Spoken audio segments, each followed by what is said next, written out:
Qué fácil vemos los defectos de los demás, sus fallos.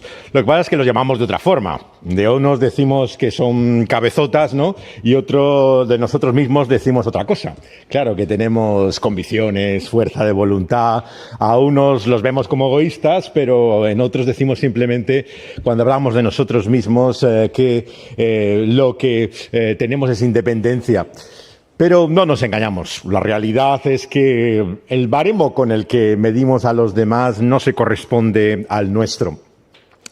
Y al acercarnos hoy a esa buena noticia que revolucionó no solamente la vida de aquellas personas en el siglo XVI, sino el mundo entero, que encontramos en este texto que hemos leído antes en Romanos, en el capítulo 3, las palabras que para muchos inspiraron todo este movimiento y despertar espiritual a partir del verso 21 al 31. Encontramos un descubrimiento de una realidad que nos cuesta siquiera imaginar o concebir. La realidad de un Dios más grande de lo que podemos imaginar, pero también la visión de nosotros que no queremos enfrentar.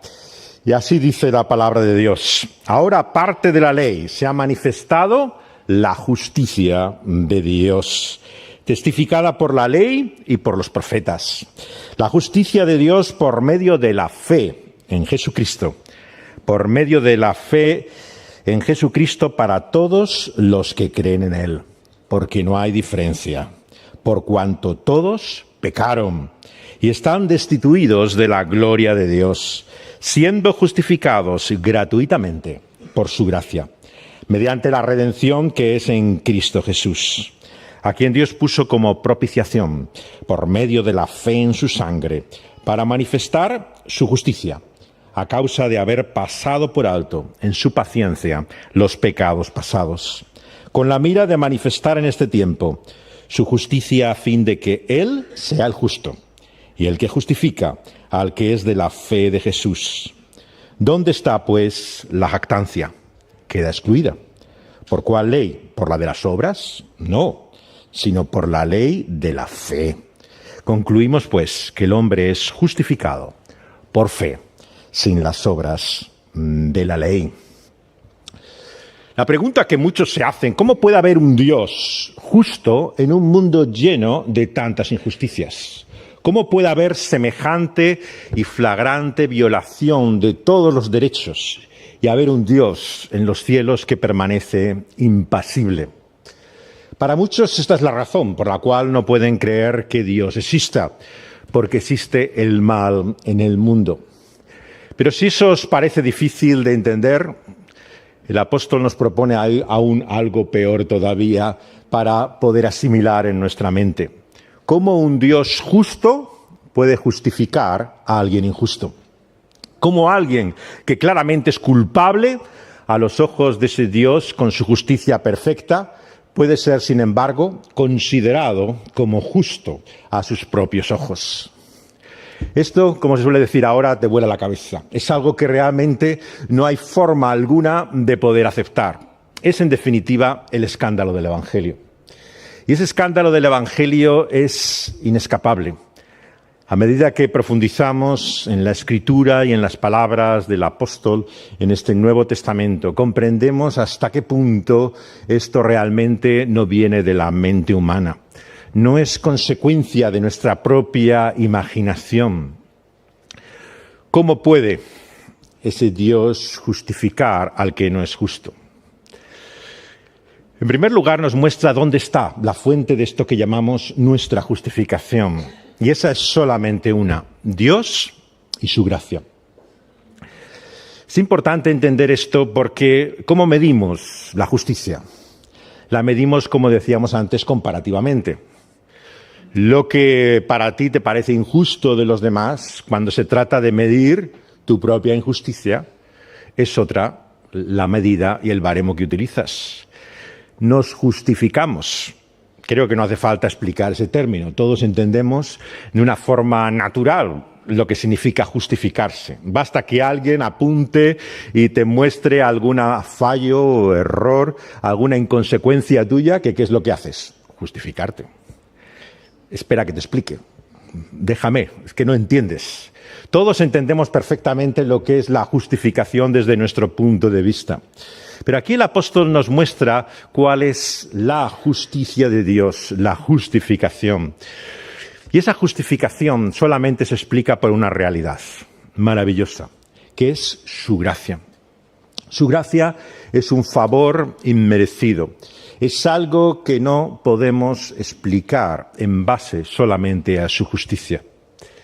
Y es algo que no solamente nos muestra el Nuevo Testamento y el Señor Jesucristo, sino que está ya desde el Antiguo, desde la primera parte de la Biblia. Si hay algo que se revela de Dios desde el principio, es que Él es lento para la ira y grande en misericordia. Su misericordia no es como la nuestra, queridos amigos. Él no es alguien tan mezquino, tan miserable, de querer gracia para Él y no mostrarla para los demás. Porque eso es lo que hacemos una y otra vez nosotros. No pasamos una a los demás, pero queremos toda la misericordia para con nosotros. La misericordia de Dios no es como la nuestra. Y la buena noticia que tengo que decirte hoy, en esta mañana, es que su gracia es mayor que el mayor de tus pecados. Y esto es algo que no acabamos de entender ni comprender. ¿Hasta qué punto vivimos sola y exclusivamente por su gracia? Es solamente por esa su misericordia que estamos hoy aquí. ¿Recordáis las últimas palabras de Jesús en aquella cruz? Padre, perdónales. Perdónales porque no saben lo que hacen. Y esa oración ha sido respondida. Es porque el Señor ha contestado el ruego de su Hijo, que tú y yo estamos hoy aquí. Porque el Señor nos muestra su misericordia cada día. Cada mañana, cada nuevo amanecer es solo por su sola gracia. Efectivamente, el Señor ha pasado por alto muchos pecados. A lo largo de la historia y de tiempos pasados, tantas ofensas que podrían haber hecho que no solamente el mundo fuera negado por las aguas, sino literalmente consumido y destruido. Si hoy estamos aquí, es por su sola gracia. Y es por eso que Él es el único que puede justificarnos. Nosotros no tenemos ninguna manera de poder, en nuestra propia justicia, justificarnos delante de Dios. Esto es lo que está contraponiendo aquí el apóstol en esta carta. La justicia que llama propia, la nuestra, la que nosotros consideramos que ha de ser la medida, y la de Dios. Y tiene esta declaración tremenda. Todos pecaron, todos están faltos, todos son considerados injustos. Por lo tanto, el único justo es Él. Y en Él está también nuestra única esperanza de poder ser aceptados, justificados. La pregunta que trata aquí es algo central en el Evangelio. ¿Cómo somos aceptados por Dios? ¿Sobre qué base? ¿Sobre qué fundamento? Y nos dice que si es solamente por esa gracia y amor inmerecido, solamente tiene una base sobre la cual se sostiene y fundamenta esa justificación, que es la muerte del Señor Jesucristo. Lutero fue uno de los que habló del Dios crucificado. La locura que nos revela Dios, de un Dios que no solamente está contra el mal y la injusticia, sino un Dios que quiere sufrir en nuestro lugar las consecuencias de ese mal y de esa injusticia. La locura del Evangelio es algo que ni siquiera la ley y los profetas podían realmente más que apuntar y anunciar, pero no podían siquiera declarar y considerar.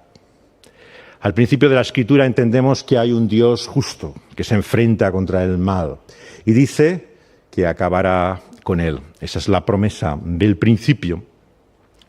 Al acabar el Antiguo Testamento nos encontramos con una sorpresa aún mayor. Nada comparable con ninguna otra religión o Dios tribal. Dios se vuelve contra su propio pueblo. Dice que ellos son injustos, como el mundo es injusto. Y por lo tanto su ira, su castigo, su juicio se mostrará también contra ellos. Y acaba arrojándolos de su tierra, echándolos fuera. en aquel exilio contra su propio pueblo.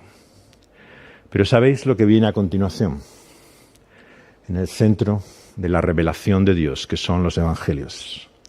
Dios se vuelve contra Dios. Él asume el mal que no es suyo y siendo justo, acepta, asume, lleva toda nuestra injusticia sobre sí mismo, sufriendo las consecuencias y el resultado de nuestro mal. Y solamente hay una manera en la cual la palabra de Dios nos revela de qué manera Dios ha hecho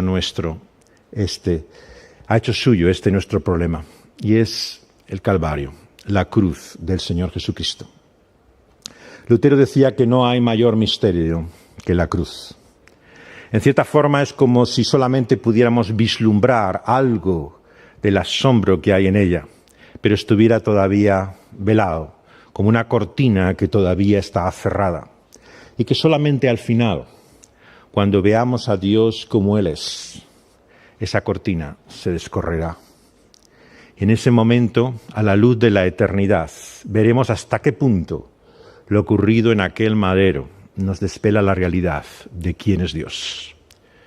Porque la sorpresa de la revelación final de Apocalipsis es que el que está sentado en el trono es un cordero, pero un cordero inmolado, sacrificado, con las huellas y marcas de su entrega y ofrenda en aquella cruz. Y entonces, en esa perspectiva de la eternidad, veremos hasta qué punto Dios nos ama. En esta vida hay personas que nos quieren, a las que les importamos. Pero ¿qué puede hacer la persona que mayor estima tiene para ti en esta vida? Puede estar a tu lado, acompañarte, escucharte. Puede vivir, sufrir y llorar contigo. Pero no puede tomar ese problema que tienes tú y llevarlo a ella. No puede asumir esa enfermedad y ese mal como si fuera suyo. No puede tomar esa ofensa y decir que es ahora esa persona la que la ha cometido y la que va a sufrir las consecuencias de ese mal. No puede tomar tu propio sitio. Pero el inmenso, la maravillosa, asombrosa gracia de Dios es que ese Dios que ha venido a nosotros en Cristo Jesús, que ha descendido, no nosotros subido a Él, sino Él bajado a nosotros, ha dicho ese problema, ese mal, esa culpa, esa ofensa, ya no es tuya, ya es mía. Soy yo quien la va a cargar sobre mis hombros. Soy yo quien la va a llevar sobre el madero del Calvario, el que va a sufrir hasta la última gota, el que va a derramar hasta la última lágrima, para que tú no seas el que padezcas, sino que sea yo el que sufra en tu lugar. Decirme si hay amor comparable a este. Si hay poder o capacidad humana de poder llegar a tomar ese mal de aquel que amas y hacerlo tuyo. Pero ese es el Evangelio. La gloriosa buena noticia que Él ha asumido, ha tomado nuestro problema y lo ha llevado en la persona de su Hijo, que desde la eternidad, cuando ha visto la realidad de nuestra tragedia, Él, en esa mirada de amor que ha compartido con su Hijo, en pleno acuerdo y voluntad, ha dicho que Él llevará nuestro problema, que Él cargará con nuestro mal. Ese rescate del que aquí nos habla la palabra de Dios nos muestra no solamente que somos justificados gratuitamente, sin hacer nada a cambio, sino que Él asume nuestra culpa y nuestro mal para manifestar esa su justicia, no solamente pasando por alto el mal cometido en tiempos pasados, sino haciendo que ahora todos que hemos pecado, que no hay diferencia, que somos igualmente culpables, podamos encontrar otra justicia que no es la nuestra. ¿Y cuál es el medio? Si la fuente es solamente Dios por su gracia y el medio es solamente la manera en la cual por su cruz, en la muerte del Señor Jesucristo, Él nos acepta. Solamente hay un medio y una manera en la cual podemos ser justificados individualmente cada uno de nosotros. Y eso es la fe. Aquello que una y otra vez repite aquí la palabra de Dios. Este fue sin lugar a dudas la gran batalla de Trento. En cierto sentido, el concilio celebrado de la Iglesia cristiana, católica, universal en aquel entonces, temía las consecuencias de lo que Lutero estaba diciendo. Por un lado, le acusaba de que en el versículo 28 había añadido un sola que no está ahí en el texto, porque dice justificados por la fe sin las obras de la ley. Y la traducción alemana, la primera que hace Lutero, dice por la fe sola sin las obras de la ley. Y le acusaban de pervertir la Escritura, de haberla adaptado a su propio interés. Sin embargo, él estaba siguiendo la traducción que padres de la Iglesia, Orígenes y otros padres apostólicos habían hecho, añadiendo también ese sola para explicar lo que quiere decir sin las obras de la ley. Pero pongámonos en el lugar de ellos, de sus oponentes. Claro, su preocupación es natural. Mucha gracia, y luego vivimos como demonios, ¿no? O sea, esto realmente es peligroso. ¿Qué vamos a hacer entonces si realmente le decimos a la gente que solamente por gracia, libremente, gratuitamente, es salva? Que solamente tiene que creer, que confiar, que basta la sola fe. La preocupación que tenían muchos entonces es perfectamente comprensible. Lo que temían es lo que llamamos a veces el antinomianismo. Contra la ley, antinomos, que si realmente la salvación se proclamaba así por gracia y por fe, entonces a la gente no le iba a importar cómo vivir porque no había regla, no había ley, no había norma que dijera cómo debieran de hacerlo. Pero fijaos que esta es la objeción que el apóstol se enfrenta una y otra vez en esta carta. Una y otra vez, a partir de aquí, el apóstol se hace esta pregunta. ¿Significa entonces que somos salvos solamente por la gracia y podemos por lo tanto pecar? Capítulo 6, versículo 15, versículo 1. ¿Qué diremos? ¿Perseveraremos en el pecado para que esa gracia abunda? Y así una y otra vez adelanta esa objeción y crítica de sus lectores. Pero ¿sabéis una cosa? Si no se nos hace esa objeción o esa crítica, es que no estamos anunciando el Evangelio que el apóstol Pablo nos comunica aquí. Porque solamente naturalmente y lógicamente surge esta objeción y esta crítica. Si no es la gracia lo que destaca, si la sola fe, no hay manera en que alguien pueda realmente responderte con este argumento. Por lo tanto, creo que lo que los reformadores destacaban aquí es lo que el apóstol precisamente está diciendo. El carácter único de la gracia y la fe en la aceptación de Dios. Ahora bien, ¿qué es la fe? Claro, esta es la gran pregunta. Se ha intentado explicar muchas veces con el término y expresión de confianza. Es creer en el sentido de confiar. ¿Para qué? Para distinguirlo muchas veces de una fe, que es un simple asentimiento intelectual. Sí, yo digo amén a esta verdad que se declara en el credo de los apóstoles. O a una especie de fe, digamos, que está condicionada temporalmente por algo, por una realidad, ¿no? Igual que esa fe la tienes un día, mañana no la tienes, tienes en ese momento esa seguridad, no la puedes perder igualmente. O concepciones de la fe todavía mucho más bajas, la fe milagrera. Yo creo porque he visto un prodigio, una señal de Dios, por eso creo. Pero claro, la fe de la que nos habla aquí va mucho más allá, que ese sentimiento intelectual, que esa experiencia temporal, que esa confianza que venga de una manifestación prodigiosa y milagrosa. Está hablando de la confianza en la que se basa tu vida. ¿Por qué realmente podemos vivir seguros y confiados?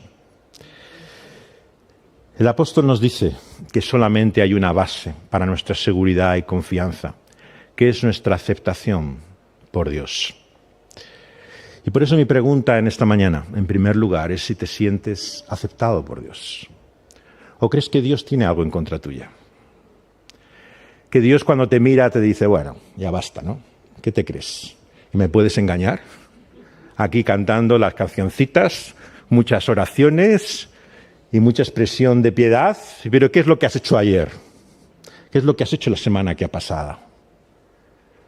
Muchos en el fondo, en nuestro interior, sabemos que Dios tiene algo en contra nuestra, que no vivimos como debiéramos vivir y por eso no nos sentimos aceptados por Dios.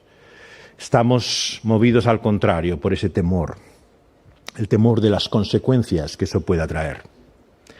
En cierto sentido, nuestros miedos han cambiado de los que había para muchos en el siglo XVI, en la época de la Reforma. La gente en aquella época lo que temía era la condenación y el infierno eterno. Hoy en día, ¿qué es lo que teme la gente? La enfermedad, la pobreza, el abandono de las relaciones que tienes ahora. Lo que temes son los males que temporalmente te pueden ocurrir. Pero claro, en cierto sentido, la palabra de Dios vemos que pasa desde ese Antiguo al Nuevo Testamento con una intensificación. Igual que habla de un Dios también que muestra su aceptación, su prosperidad y su castigo y su juicio temporalmente, ¿no? Y al llegar a los Evangelios, ¿quién nos habla de la gloria y del infierno eterno si no es Cristo Jesús? Es como si llevara a su última expresión de eternidad, ¿no? El mal y el bien se convirtiera en algo absoluto. Por eso es que la visión que tantos tienen, ¿no?, de que el Dios del Antiguo Testamento es un Dios terrible, un Dios que simplemente se complace una y otra vez en acabar y fulminar a los individuos, no corresponde realmente eso a una inconsecuencia con el Nuevo. ¿Cómo acaba el Apocalipsis? ¿Habéis leído algunos capítulos de la revelación final? Parece como si estuviera pisando literalmente el cuerpo para llenar de sangre todo alrededor. Hasta ese punto expresa la ira de Dios, el juicio de Dios. Es terrible, es sanguinario. Por lo tanto, no es cierto que el Dios del Antiguo Testamento sea un Dios terrible y el Dios del Nuevo solamente sea amor y gracia. ¿Qué es lo que pasa? Que ambas cosas se intensifican, tanto su amor como su juicio. Y solamente hay una forma, descubre el reformador, de poder unir lo que nosotros separamos en nuestra mente, que es la cruz del Calvario del Señor Jesucristo. No hay otra forma en que el amor y la justicia de Dios se unan, que su misericordia se una a su condenación. Por eso acercarse a la realidad de la cruz es acercarse al corazón del Evangelio. Es ahí donde toda la palabra adquiere su sentido y por lo que la teología de Lutero es la teología de la cruz. Entiende que no podemos conocer a Dios, sino a Dios crucificado. El mundo te dirá, ¿cómo puede haber un Dios cuando hay tanto mal en el mundo? Yo no tengo la respuesta, pero lo que te puedo decir es que ese Dios no es insensible ni impasible a ese mal. ¿Y sabes por qué? Porque Él lo ha asumido sobre sí mismo. Él lo ha cargado en aquella cruz. No tengo la explicación del mal, pero tengo la explicación del bien. Todo bien viene en esta vida porque Él ha sufrido las consecuencias de nuestro mal. Por lo tanto, no hay nada que disfrutemos en este momento. No hay nada que podamos tener de bien que no venga de otro que de nuestro Dios en Cristo Jesús. Nuestro mal, todas nuestras desgracias, todas las cosas que no podemos entender, siguen siendo un misterio para el creyente como para el no creyente. Pero te digo una cosa, todo bien que todo individuo disfruta no es la suerte, no es la fortuna, no es que de repente el destino le haya iluminado, es la misericordia de ese Dios, que con toda gracia hace salir el sol sobre malos y buenos, hace llover sobre justos e injustos, muestra su gracia común y general a todo individuo. Yo no tengo la explicación del mal, pero sé de dónde viene todo bien.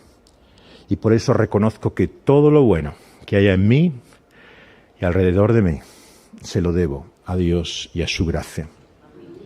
Por eso acaba nuestro texto diciendo, ¿qué razón hay, por lo tanto, para estar orgulloso, para jactarse, para realmente gloriarse de nada? Si todo el bien que hay en ti no es tuyo, sino de Dios, y el mal es tuyo, lo que debiéramos ser es no soberbios, sino humildes. Reconocer verdaderamente hasta qué punto estamos en deuda con ese Dios. Una deuda de gratitud. A veces pensamos que le hacemos un favor a Dios estando aquí esta mañana. Bueno, podríamos estar en la cama o en el campo o haciendo cualquier cosa. Esto contará en algún sitio, ¿no? Me imagino que el estar aquí, esto servirá para algo, ¿no? Algún día, ¿no? Cuando llegue la hora de la verdad, de juzgar, se podrá por lo menos recordar, ¿no? Que yo he ido a la iglesia, ¿no? Pero querida amiga y amigo, hermana y hermano, Dios no está en deuda contigo. Eres tú y yo los que estamos en deuda con Él. Y una deuda tal que ni una eternidad podrá saldarla. No habrá tiempo suficiente para alabar y admirar a aquel que nos ha mostrado tan inmenso amor, tan enorme gracia, cuando nosotros lo que deberíamos haber recibido es su desprecio y su rechazo. Y es por eso que la vida cristiana solamente se expresa en unos términos en la Biblia, que es de admiración, de asombro y de adoración. ¿Qué es lo que haremos por toda la eternidad? ¿Qué es lo que te describe la Biblia que será el futuro finalmente de ese su reino consumado? Fijaos, si aquí nos cuesta estar siquiera una hora pensando en lo que estamos cantando, lo que estamos oyendo, ¿quién va a estar toda la eternidad? Por mucho que te guste la música, ¿no? O sea, llega un momento que te cansarás, ¿no? Esto será, algún momento ya habrá que parar, ¿no? ¿Quién va a soportar ese aburrimiento eternamente? Pero sabéis la respuesta, porque todavía no hemos visto a Dios como realmente es.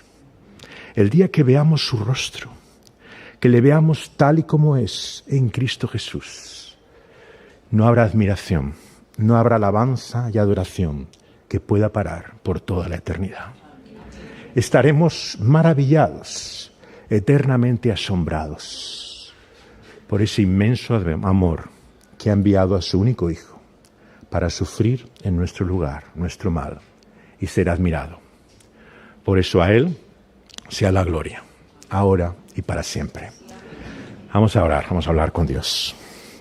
Oh Dios, venimos ante ti, indignos, miserables, Señor, mezquinos, tan ocupados y llenos de nosotros mismos, que no nos cabe ni siquiera en la cabeza, muchas veces, la realidad de quién eres tú y de nuestra vida, Señor, tan inmersa en nuestra situación y circunstancias, en nuestros deseos y sueños, que no entras en ningún momento.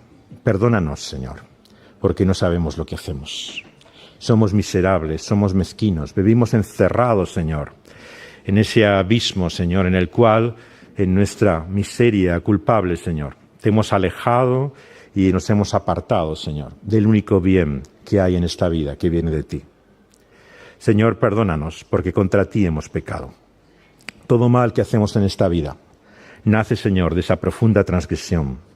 Señor, de olvidar realmente aquel que tenemos que tener en primer lugar en cuenta. Señor, ten misericordia de nosotros. Señor, muéstranos tu gracia.